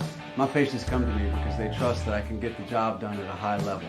Ryan Terrio and Richard Tilley have the same level of trust when it comes to roofing. If you have a roofing issue, call HUDCO Roofing. Give us a call, 364-1007, and we'll come to your house and give you a free inspection. There it is, the extra mile, on the border of expected and extraordinary for those willing to go further, like vans customized for work or play, with safety and tech to keep you connected, supported by a 5-star sales, service, and finance team, and backed by the 1-star you know. So go the extra mile. It's never crowded, because so few have what it takes to go there. Mercedes-Benz Vans. I've been doing business with Luba for 25 years. They're dependable, trustworthy. It's just the attention to detail with our clients. Our folks have years and years of experience. They're highly trained professionals. But many companies have that asset. What I'd like to think makes Luba a bit different is that we use those talents in a way that truly is dedicated to serving the needs of the folks who depend on us. Oh, hey, what's up? It's Big D and Bubba, 100.7 The Tiger Morning Show. We'd love for you to join us every weekday, 4 a.m. till 9 a.m. Yeah, everything you want in a show. Country music. We got laughs. We got celebrity in-studio guests. We just need you. Join us every weekday morning, 4 a.m. to 9 a.m., right where it all started. That's right. Louisiana's country station, 100.7 The Tiger. ServiceMaster Elite create clean, disinfected work environments. As a local business, we take pride in serving the New Orleans and Baton Rouge areas. Our cleaning protocols follow CDC and OSHA standards for healthcare settings, offices, senior living, restaurants, and industrial plants. Contact ServiceMaster Elite to get your operation ready for reopening with germ disinfection cleaning. ServiceMaster Elite, the trusted choice in professional cleaning since 1996. It's no secret. The best oysters in Baton Rouge are at Jolie Pearl Oyster Bar. Enjoy mouth-watering South Louisiana flavor and oysters from all over the country. And don't forget our nightly drink specials.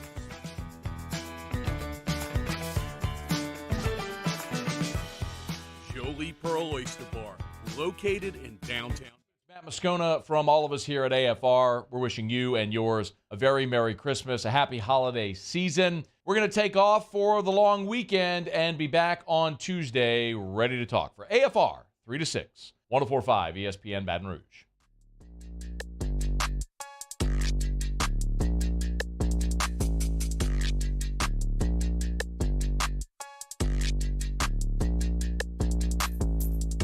You're listening to Hunt Palmer on 104.5 ESPN Baton Rouge.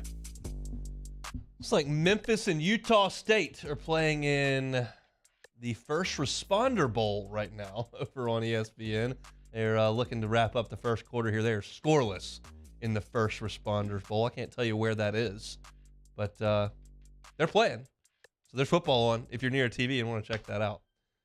All right, let's play some Take It or Leave It. Taylor Sharp. starting with a little LSU flavor, Cheez-It announced that it struck a deal with 4 players, including Garrett Nussmeier. These players will be staying in Cheez-It heaven for the week, which, I have a picture of it right now, is a hotel room designed entirely of Cheez-It memorabilia. Taking it or leaving it? I got to leave this. For those that are listening on radio, this hotel room that they are staying in is fluorescent red and yellow from wall to wall, floor to ceiling. It is the sheets, the pillows, the bed frame, the chair, the desk, the whole thing is red and yellow. It looks like the Kansas City Chiefs mascot threw up all over it. It is so ugly. Thankfully, it's LSU's backup quarterback because his retinas are probably going to be burned, and he probably won't be able to play if he has to sit in this thing. It is very, very ugly. I'm curious, though, because there's 4 players that are doing it. There's a Cheez-It Bowl, and then there's the Cheez-It Citrus Bowl. So Cheez-It sponsors both Orlando Bowl games, and so they got 1 player from each team for each game.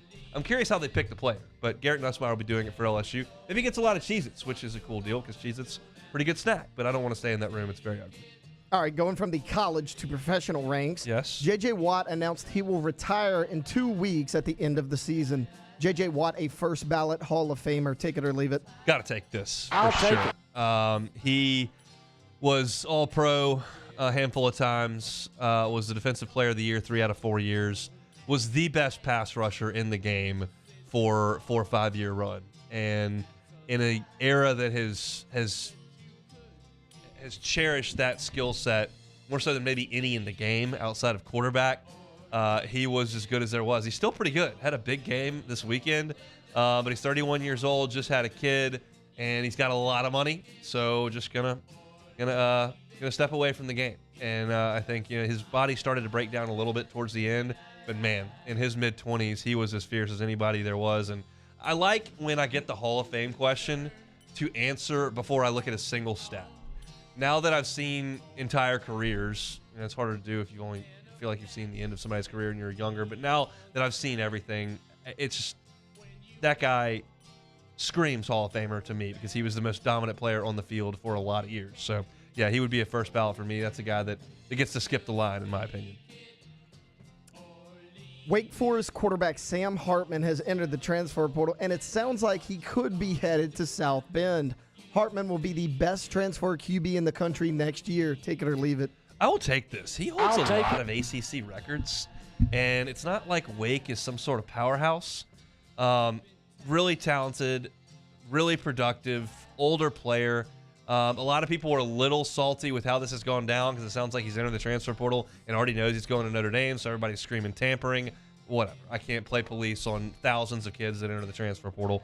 But the ACC has just purged all of its starting quarterbacks, it appears, and Hartman is next on the list. Yeah, this would be massive for Notre Dame if you could land a guy that holds that many records in the ACC. I'm not suggesting he'll be the greatest player to ever put on a gold helmet, but he's a good quarterback, and I think would help Marcus Freeman's team a good bit. So, look, Marcus Freeman got off to an awful start up there in South Bend, but they've righted the ship a little bit. They closed the season pretty strong outside of the loss to USC, and now looks like he may have his quarterback for next year, which is a big deal. So, yeah, I think that I would take that.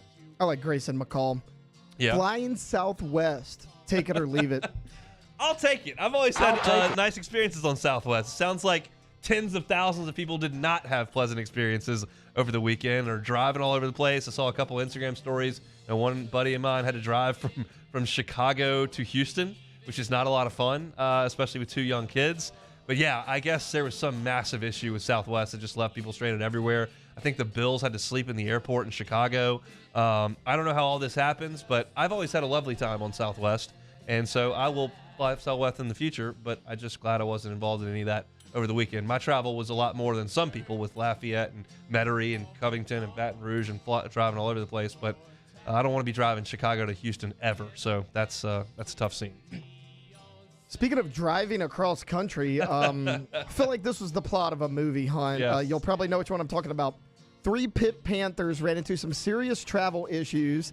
Their flights out of Dallas were delayed, but UTEP basketball coach Joe Golding was in Dallas for the holiday and drove the players from Dallas to El Paso so that they could get to the Sun Bowl. Joe Golding for Coach of the Year. Take it or leave it. So for those that are trying to connect those dots, these are Pitt football players that are trying to get to the Sun Bowl. UTEP's basketball coach just happened to be in Dallas and heard about it. Said, hey, get me in touch with these guys. He took 3 Pitt players in the car with him. Hey, Coach of the Year, Joe Golding. You guys got to get to the Sun Bowl, and you can't fly. UTEP's basketball coach to the rescue. Go Miners. So, yeah, funny story there that came from all the travel nightmare that everyone was experiencing over the weekend. So there's your edition of Take It or Leave It. Again, reminder tonight, 8:30, sports trivia over at Pluckers. Come on out, grab a team. We always have a good time on Tuesday nights, and we are going to do it tonight, even though we're in the middle of the holiday stuff that's throwing everything out of whack. We'll be there tonight. If you missed any of the show, catch it on demand, 1045ESPN.com. You can catch it on Apple Podcast, YouTube, or Spotify. Anywhere you find your audio or your video, in YouTube's case, you can find our show. Started out talking about LSU's transfer portal additions, little Saints-Browns talk. Glenn West of Go247 was with us. Little basketball primer at 2 o'clock.